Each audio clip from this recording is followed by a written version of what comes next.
आ रही आवाज मेरी? आ रही है? ओके। तो मैंने बोला अच्छा ठीक है, मैंने अपना क्रेडिट कार्ड निकाला और मैंने पे कर दिया। और 31 जुलाई 2020 को मैंने पेमेंट दिया, लेकिन सिस्टम ने डेट मेरे को 24 अप्रैल 2019 ही दी है। फिर उसके बाद में मैंने जो है इसकी मीटिंग अटेंड करना शुरू किया, इसका नॉलेज लिया, इसकी वेबसाइट पे जाता था, इसके ब्लॉग पढ़ता था, प्रेजेंटेशन होते थे वो सुनता था। तब मेरे को एक धीरे धीरे इसके बारे में पता चला, कुछ लोगों को जोड़ा मैंने और देखा कि भाई ये तो एक कुछ अलग ही ढंग का बिजनेस सेटअप इस धरती पे आने वाला है, आ रहा है, तैयारी उसकी चल रही है। तो वाकई उस इंसान ने मेरे को ये कहा था कि आपकी आने वाली पीढ़ियां भी मेरे को याद रखेंगी। और अभी मैं भी ये लोगों से बोलता हूँ कि दोस्तों, आप लोग जो जुड़ चुके हो ना इससे, जो भी इंसान इन एनी किसी भी तरीके से व्हाट्सएवर एसोसिएटेड अगर है ऑन पैसिव के साथ, तो उनकी आगे आने वाली पीढ़ियां चेंज होने वाली है। ये मैं दावे के साथ कह सकता हूं, क्योंकि कुछ ऐसे बहुत ही कम इंसान दुनिया में होते हैं, धरती पे कभी कभी आते हैं, जो दुनिया का भला सोचते हैं। इंडिविजुअल सेल्फिश लोग सारे होते हैं, अपना भला सब सोचती है दुनिया, अपने परिवार का सोचती है, अपने आसपास के एरिया के बारे में सब सोचते हैं। लेकिन ह्यूमैनिटी का, मानवता की भलाई का या उसके कल्याण की कोई बात सोचना, ये बिजनेस वर्ल्ड के अंदर एक नई बात है। ऐसा मैंने आज तक देखा नहीं। बहुत से बिजनेस के बारे में मैं जानता हूँ, बिजनेस टाइकून्स के बारे में मैंने पढ़ा है, बहुत कुछ मैंने ये सीखी है। सब लोग जितने भी बिजनेस मॉडल आज आप देखेंगे, चाहे वो टाटा ले लो, चाहे रिलायंस ले लो, चाहे आप एप्पल ले लो, चाहे माइक्रोसॉफ्ट ले लो, या वट एवर जितनी भी आपको कंपनियां हैं, उनका सबका एक मकसद है कि हम टॉप पे होने चाहिए, और वो है भी। जैसे आज सबके बड़ी कंपनी की बात करें तो एप्पल है सबसे बड़ी, और उसको शायद 30-40 साल का वक्त लगा यहाँ पे पहुंचने में। और सबसे बड़ा जो एक परिवर्तन जो दुनिया में देखने को मिला, जो बिजनेस सेटअप के अंदर, जो क्योंकि ये जो वर्ल्ड है, अगर वो इंसान, वो कंपनी जो जमाने के बदलाव के साथ अपने आप को बदल नहीं सकते, तो आप पीछे रह जाएंगे। कंपटीशन की दौड़ में आप बहुत पीछे छूट चुके होंगे अगर आप नए डेवलपमेंट को नहीं पकड़ रहे हैं, या नया जो चेंजेस आ रहे हैं, जो बदलाव दुनिया के अंदर आ रहे हैं, उसको आप अगर ढालते नहीं अपनी जिंदगी उसके मुताबिक, या अपना बिजनेस प्लान वैसा अगर नहीं है, तो आप उसकी रेस में बहुत पीछे छूट जाएंगे। ये ध्यान रखने वाली बात है। ट्रेडिशनल कंपनियां तो आप सब जानते हैं, टाटा का एग्जांपल लीजिए, 200 साल लगभग होने वाले हैं। रिलायंस का 50 साल होने जा रहे हैं, और बड़ी कंपनी हिंदुस्तान लीवर को 100 साल से ऊपर हो चुका है। लेकिन इन सब की जो बिजनेस मॉडल था वो आज हमारे सामने है। लाखों करोड़ इनकी प्रोडक्ट हैं, लाखों इनकी फैक्ट्रीज हैं, लाखों इनकी एम्प्लॉइज हैं, और वो पैसा कमा रहे हैं, हमारी सर्विस भी कर रहे हैं। लेकिन आम जनता को उससे जुड़ने से कुछ नहीं मिला। और एक बहुत बड़ा बदलाव अगले पिछले 20 साल से मैं देख रहा हूं, जो आप भी सब देख रहे हैं लोग, वो जो बदलाव आया है उसको बोलते हैं डिजिटल रिवॉल्यूशन। एक डिजिटल क्रांति जो आई है, और उसको आई को सिर्फ अभी 19 साल हुए हैं। सबसे बड़ी उसके अंदर मुखर जो चीज देख के सामने आई है, वो एक कंपनी है वर्ल्ड में, केवल मात्र करोड़ों कंपनी में से सिर्फ एक कंपनी है, और उसका नाम है फेसबुक। क्योंकि फेसबुक, आप पता है, बहुत से टॉपिक मैंने पहले भी कवर किए हैं कि यूनिकॉर्न कंपनी होती है, सुपर यूनिकॉर्न होती है। यूनिकॉर्न के अंदर 1.5% कंपनी, वर्ल्ड की 1.5% कंपनी भी यूनिकॉर्न स्टेटस को अभी तक हासिल नहीं कर सकी है।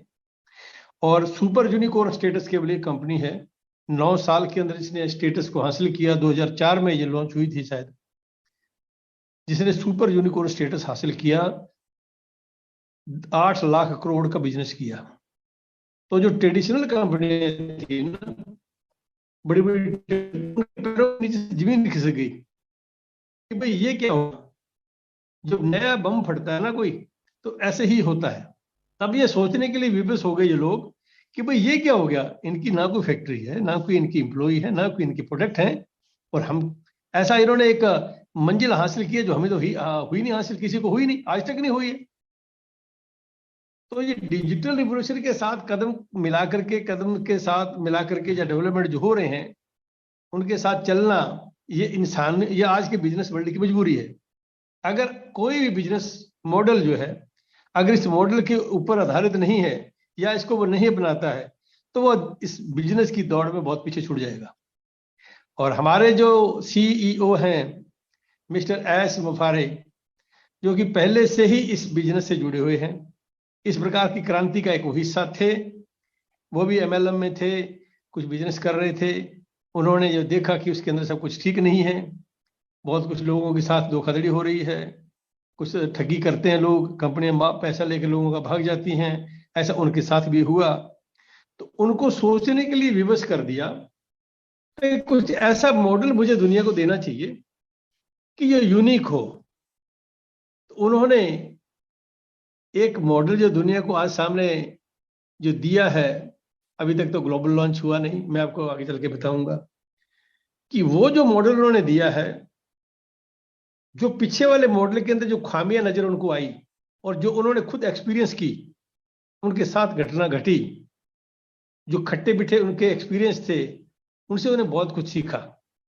और उनको मुझे बड़ा दुख भी हुआ कि आखिर ऐसा क्यों करते हैं दुनिया, क्यों ये इंसान धरती पे ऐसा इंसान है, ऐसा हर एक आदमी सोचता नहीं है। ये भी मैं बताता हूं आपको, किसी के दर्द को अपना दर्द मान लेना ये हर एक इंसान की फितरत नहीं है। ये बहुत कम लोग ऐसे होते हैं जो किसी दूसरे के दर्द को महसूस करते हैं और अपना दर्द मानते हैं। और जब अपना दर्द मानता है ना कोई, तो उससे बड़ा कोई दुनिया में होता नहीं। उन्होंने यही अपने एक मॉडल ध्यान में रखा और एक ऐसा बिजनेस मॉडल, एक ऐसा विजन और मिशन बनाया, दिया, उसके ऊपर काम करना शुरू किया जुलाई 2018 और आज जुलाई 2023 है। 5 साल से कुछ वक्त ऊपर हो चुका है। तब से ये दुनिया के अंदर ये कंपनी अपने आप को तैयार कर रही है। दोस्तों, अभी कुछ लोग सोचते हैं, हमारे यहाँ पे सब जानते हो, आज ये जितने फाउंडर यहाँ बैठे हैं, जो मैं बातें कर रहा हूँ, उनमें से बहुत से कुछ ऐसे जानते भी हैं और बड़ा सुना भी है, आपने नेगेटिव कमेंट्स भी बड़े लोगों के देखे हैं, पढ़े भी हैं, कुछ ने पैसा भी वापस ले लिया, पता नहीं क्या कुछ हुआ, सब जानते हो आप। उन्होंने इतना लंबा इंतजार नहीं कर सके वो लोग, और कि भाई ये तो क्या हो रहा है। क्यों? क्योंकि लोग देखते थे कि कंपनी आती थी, जल्दी से मॉडल लोगों को बताया, पैसे इकट्ठे किए, 5-6 महीने रही, साल रही और भाग गई। ये मॉडल तो सब जानते हैं। ऐसे लूट खसोट के बारे में तो बहुत दुनिया जानती है, लेकिन ऐसा कुछ होने वाला था नहीं ना। इसकी जो नींव रखी गई है, जो बिजनेस मॉडल का जो प्लान है, जो विजन है, जो मिशन है, वो किसी और का आज तक हुआ नहीं। तो वक्त जो लग रहा है ना, छोड़ा लोगों को ये लगता है कि जरूरत से ज्यादा लग रहा है। दोस्तों, मैं बताता हूं आपको कि अगर अकेले अमेरिका की बात करूं, या यूरोप की बात करूं, या नॉर्दर्न अमेरिका की बात करें, एशिया की बात करें, ये तो पूरी पृथ्वी के लिए कर रहे हैं ना। ऐश ने कितनी बार ये कहा है कि we are going to reshape the planet. अभी प्लेनेट को रीशेप करना, प्लेनेट के अंदर रिफॉर्म, इतना बड़ा रिफॉर्म लेकर के आना, हर एक इंसान की जिंदगी को इतना प्रभावित कर देना, हर एक जिंदगी की लाइफ को, हर एक इंसान की लाइफ के साथ टच हो जाना, अरबों की जिंदगी, ऐसा कभी हो नहीं सकता। अगर ऐसा करने के लिए कोई बिजनेस मॉडल बना है तो उसको वक्त लगेगा, ध्यान रखना हमेशा। 800 करोड़ से ऊपर पॉपुलेशन है वर्ल्ड की आज की डेट में, 800 करोड़। बड़ी मुश्किल से जो कंपनियां आई हैं आज से पहले, उन्होंने कभी 2-4 लोगों को, 2 करोड़ लोगों को, 10 करोड़ लोगों को टच किया होगा, जिनका प्रेजेंस स्टार्टिंग में 1 कंट्री रहा होगा, 2 कंट्री रहा होगा, और वो कैसे लोगों के खिलवाड़ करके, पैसे के साथ, जिंदगी से खिलवाड़ करके वो भाग चुकी हैं। आपने देखा इंडिया के अंदर में एग्जांपल लो तो हजारों ऐसे केसेस हुए हैं। मेरे ख्याल से डेली 5-10 का आंकड़ा ऐसा होता है कि 2 दिन पहले होती, बाद में होती नहीं कंपनियां, वो चली जाती हैं, भाग चली जाती हैं। उनका मिशन क्या था? लोगों से पैसे लूट के यहाँ से भाग जाना। तो ऑल पैसिव का जो मिशन है, ऐश का और उसकी टीम का जो मिशन है दोस्तों, वो एक यूनिक मिशन है। ऐसा मिशन आज तक इस दुनिया के इतिहास में किसी कंपनी ने कॉर्पोरेट वर्ल्ड में नहीं किया है। जब नया करने जा रहे हैं, पूरी पृथ्वी को अपने कलावे में लेकर के, उसको पूरी एंटायर प्लेनेट को चेंज करने की जो बात हो रही है, तो उसके ऊपर जो बिजनेस मॉडल काम करेगा ना दोस्तों, वो इतना छोटा नहीं हो सकता। ध्यान रखें हमेशा, इतना छोटा नहीं हो सकता। अगर अकेले इंडिया को चेंज करना होता तो शायद 2 साल के अंदर ही कर देते वो।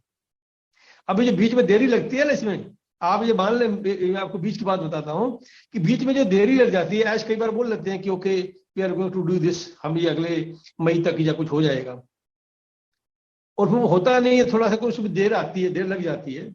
उस देर के पीछे क्या कारण है ये ना माने आप लोग कि यार वो देर, यहाँ एक स्टाफ बैठा है, बहुत बड़ी टीम है, 1000 के लगभग लोग बैठे हैं हैदराबाद ऑफिस में, वो कर रहे हैं, वो देर लगा रहे हैं। नो नो नो, ऐसा नहीं है दोस्तों। मैंने आपको थोड़ा सा मैं चीज बता दूं, बड़ी एक, कि मैंने ज्यादा प्रेजेंटेशन लिए नहीं है, बड़ी मुश्किल से मेरे ख्याल से 10-12 प्रेजेंटेशन मैंने दिए होंगे, तो ये आपके साथ ही मेरा आज तीसरा है। और जितनी भी बार, हालांकि मुझे बड़ी खुशी हुई है और खुशी होती है, उस दिन मुझे देख करके बड़ा खुशी हुआ कि जो बात मैं 1.5-2 साल से लोगों को अपने प्रेजेंटेशन में कह रहा हूं, वो ऐसे ने कन्फर्म कर दी। मुझे बहुत खुशी हुई उस दिन। मैं आपको बताता हूँ कैसे कन्फर्म हुई वो बात। मैं मेरे प्रेजेंटेशन में लोगों से कहता आ रहा हूं कि दोस्तों आप मेरे प्रेजेंटेशन सुन लें जाए, कि दोस्तों आप लोग जो जानते हो ना उन पैसिव के बारे में, बहुत बड़ी बात कर रहा हूं मैं, ये वो सिर्फ 10% है। मैंने हमेशा ये बोला, मैंने 10% बोला है, और 90% आप लोग नहीं जानते हो। ये बात मैंने कही है बहुत बार।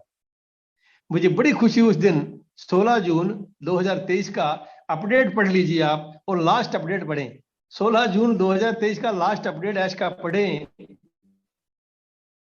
लास्ट अपडेट बहुत आगे निकल गई ऐश, बहुत आगे निकल के उन्होंने बोला कि what ever you know is 5% only, 95% is in our secret bag. ये पढ़े जाकर लिखा हुआ है। तो मुझे बड़ी खुशी हुई इस बात की। मैंने या ऐश ने मेरी बात को कन्फर्म ही नहीं किया, आगे भी चले गए। तो अभी मैं इसके ऊपर बताता हूँ आपको दोस्तों कि ये देने की लग रही है। आप लोग जो लेमैन, मेरे जैसे जो लेमैन बैठे हैं ना पूरे ऑन पैसिव के अंदर, खास करके इंडिया के जो लोग हैं, जो नेगेटिव कमेंट्स करते हैं या जो सवाल उठाते हैं कि देरी क्यों हो रही है, ये क्यों हो रहा है भैया, क्योंकि हमें सिर्फ देखो आप लोग और मैं सब क्या जानते हैं, सिर्फ इतना ही जानते हैं कि ओरलैंडो एक सिटी है फ्लोरिडा अमेरिका में, वहां एक कंपनी का ऑफिस है। इंडिया के अंदर हैदराबाद में 500,000 आदमी काम कर रहे हैं day and night. 5 story building है, 1.5 लाख स्क्वायर फीट जगह है। उससे पहले हमारा ऑफिस बंगलोर में था, बहुत बड़ा एक ऑफिस हमारा। हम ये चाह रहे कि 2 office Hyderabad, Mumbai, sorry Dubai में है। बुर्ज खलीफा में 2 हमारे फ्लोर ले रखे हैं हमने। मार्केटिंग कैंपेन 1.5 साल से विग्रसली चल रहा है, विग्रसली चल रहा है। और अभी थोड़े दिन पहले आपको पता है मिस्र इजिप्ट के अंदर हमारा एक ऑफिस खुला। डेटा सेंटर हमारा एक सिंगापुर में है, और एक मूवेबल डेटा सेंटर हमारा दुबई में है, और एक अभी और पता चला है कि शायद इंडिया में या कहीं और, पता नहीं कहाँ है। बहुत बड़ा डेटा सेंटर वो है। ये प्रोग्रेस तो आप लोग सब जानते हो। इतनी बातें तो मैं ही अकेला नहीं जानता, 14.5 लाख के लगभग जो फाउंडर है वो सब जानते हैं। इसके बारे में वो सुनते आ रहे हैं, प्रेजेंटेशन सुनते आ रहे हैं, देखते आ रहे हैं, जानते हैं। लेकिन मेरे प्यारे दोस्तों, आप लोग कुछ भी नहीं जानते हैं। अगर इतना कुछ जानते भी है ना, तो अपनी डायरी में लिख ले कि यू नो नथिंग। आप कुछ नहीं जानते। ऐश का लास्ट कमेंट पढ़ लीजिए कि what ever you know is 5% only, 95% is in our secret bag. वो सीक्रेट बैग से आपके अकाउंट में सुनामी आनी है दोस्तों, ये ध्यान रखें आप। किसी को ये चीज मालूम नहीं है। यस, उस 95% से लोगों की जिंदगी में वो बदलाव आएगा जो आपके परदादों ने, दादों ने कभी सोचा भी नहीं होगा कि यार ऐसा हो सकता है क्या। ऐसे माइंड ब्लोइंग नहीं बोला जा रहा इसको। ऐसे नहीं बोला जा रहा we are going to reshape the planet. ऐसे नहीं बोला जा रहा कि आपके खातों में सुनामी आएगी। ये इसके पीछे एक बहुत बड़ा रीजन है दोस्तों, वो आप और हम नहीं जानते। ये जो बात कहने वाले जो लोग हैं ना, वो बहुत बड़ा कुछ जानते हैं। वो बहुत कुछ जानते हैं कि हम ये क्या जा रहे हैं दोस्तों, उसकी वजह से ये देरी लगती है। ये देरी जो आ रही है ना, that is not due to our office in Hyderabad and elsewhere else. This is the delay due to the gigantic operation which is going to happen in entire जमीन के ऊपर, जो पृथ्वी के ऊपर बहुत बड़ा बम फटने जाएगा, जिसे हिल जाएगी पूरी जमीन। उसकी तैयारी के अंदर ये वक्त लग रहा है। ऐश चाह रहे हैं कि एक ही दिन के अंदर दुनिया को मैं माइंड ब्लोइंग लाके खड़ा कर दूंगा। दुनिया सोचेगी कि what this is, what is this, ये क्या हो गया। यानी कि हम जब कोई ऐसा होता है ना कि अनबिलीवेबल, अनएक्सपेक्टेड जो कुछ घटना हमारी जिंदगी में घट जाती है, तो हमारे पास कोई वर्ड होता नहीं कि यार ये क्या हो गया भाई, ये तो हमें कुछ मालूम ही नहीं था। हिरोशिमा नागासाकी के ऊपर अमेरिका ने बम डाले 6 अगस्त और 8 अगस्त को 1945 को। क्या पता था क्या एक दिन पहले?